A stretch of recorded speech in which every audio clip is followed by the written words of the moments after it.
J'ai adoré cette fourrure blanche qui donne, ça fait penser à la neige. Oui, bon, pour ceux qui peuvent entretenir du blanc, ce serait facile. Ouais, Mais l'astuce est validée. C'est soyeux, c'est Voilà. beau.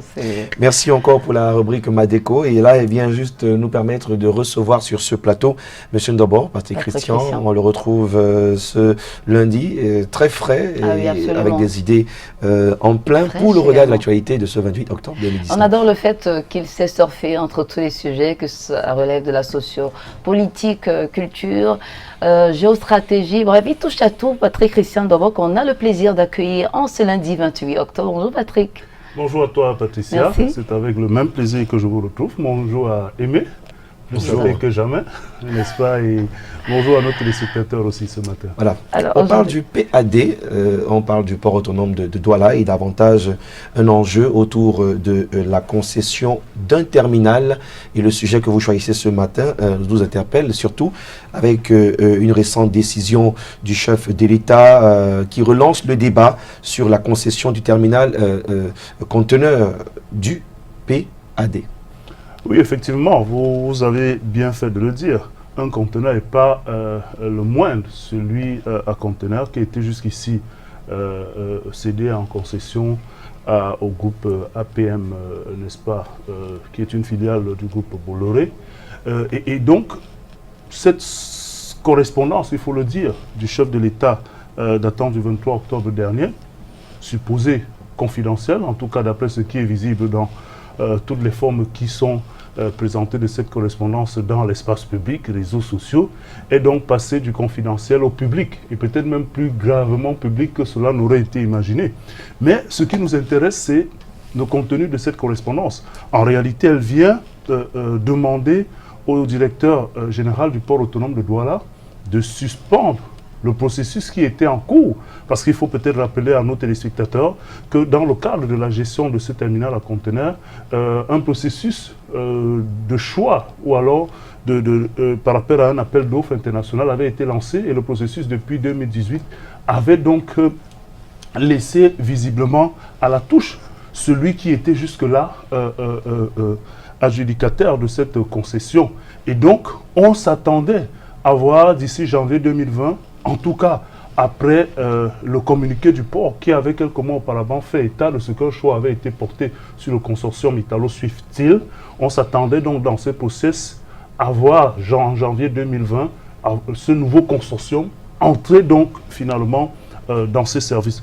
Malheureusement, cette correspondance est venue donc demander à l'autorité managériale du port de suspendre le processus et tout ce qui entoure ce processus, le temps de voir justement la procédure judiciaire initiée par le prédécesseur qui se dit ne pas avoir été traité de manière juste dans ce processus. Et donc, cette correspondance vient relancer le débat d'une question qui elle-même avait déjà suscité beaucoup de controverses sur le plan du fait que certains estimaient qu'il était temps, d'autres disaient par contre que on ne comprenait pas au regard des plaintes du groupe qui se disait être injustement traité. Et donc, on était dans un dilemme où certains manifestement avaient l'impression que cette situation-là était une situation normale, alors que d'autres évoquaient la question de droit dans cette affaire.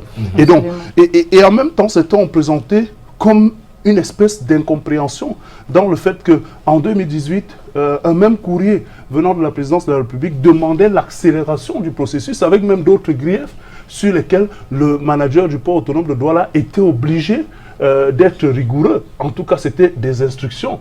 Et quelques temps plus tard, on a un même courrier qui vient de la présidence de la République qui demande cette fois-ci de surseoir. Vous voyez, cela a laissé beaucoup de suspicions dans la compréhension collective.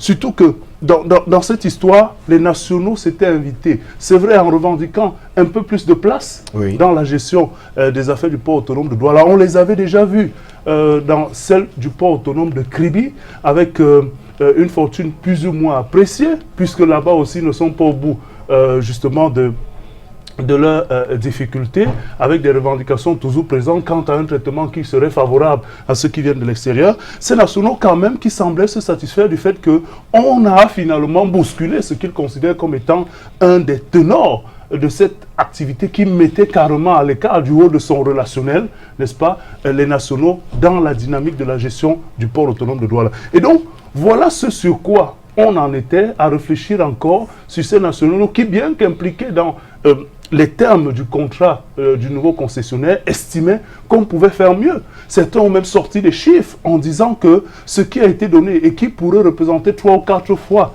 par rapport aux chiffres, n'est-ce pas, ce qui aurait pu être donné avant, n'était pas suffisant, mais était déjà mieux, et que dans la proportion de ce qui leur était reparti les nationaux, il semblait toujours dire que ces 20%, à peu près 25%, étaient insuffisants, tout au moins dans la gestion de ce terminal à conteneurs du port autonome de Douala. Maintenant donc, la problématique s'est réinvitée avec ce courrier du chef de l'État. Elle s'est réinvitée, certes, peut-être parce que c'est un processus qui allait à son terme, mais aussi par rapport au contexte. Parce que figurez-vous, elle est arrivée au moment où le ministre de l'Europe et des Affaires étrangères de la France était là. Et quand on sait que la question est querellée avec, en partie, justement, un opérateur économique français qu'on ne présentera plus, du haut de sa puissance financière, sa puissance médiatique, sa puissance relationnelle, son influence dans les sphères, on va même le dire, politique sur le continent. Donc cela a suscité davantage le débat au lendemain même de la visite du chef de l'État du côté de la France, on se souvient, à Lyon.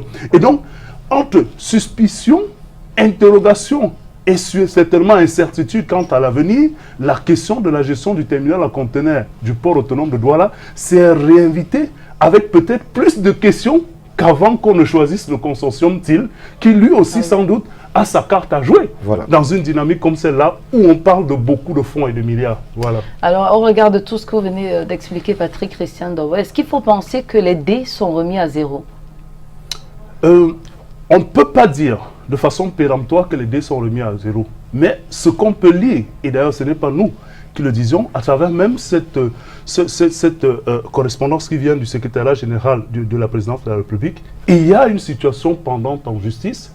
Et ce courrier semble demander au directeur général du port autonome de Douala d'attendre que justement le processus judiciaire arrive à son terme. Absolument. Maintenant, certains estiment que c'est une manière peut-être polie et voilée de ne pas carrément redonner, n'est-ce pas, au prédécesseur, au précédent, ce qui avait été concédé à TIL. Parce que, disent-ils, ils évoquent des faits historiques où ils appuient surtout sur ces faits historiques le fait que le politique prime sur les questions de droit et parfois sur d'autres questions stratégiques, économiques qui semblent avoir été techniques à la base du choix.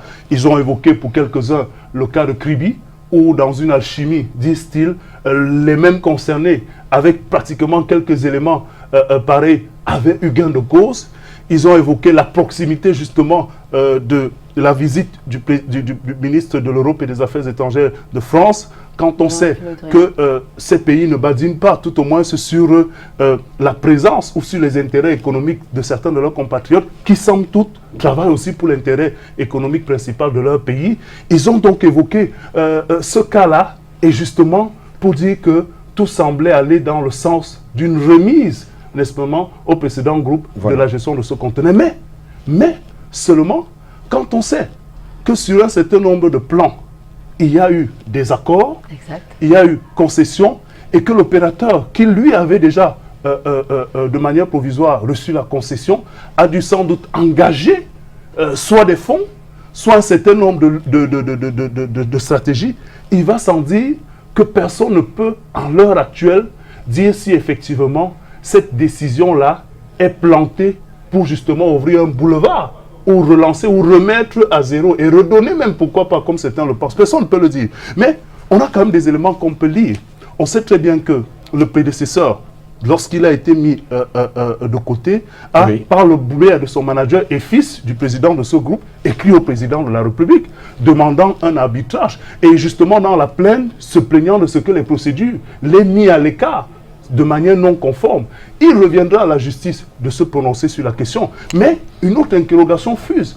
Est-ce que le politique va influencer la question de droit au regard de ce que cette affaire crée comme polémique et des intérêts stratégiques qu'on sait existants entre les différents pays?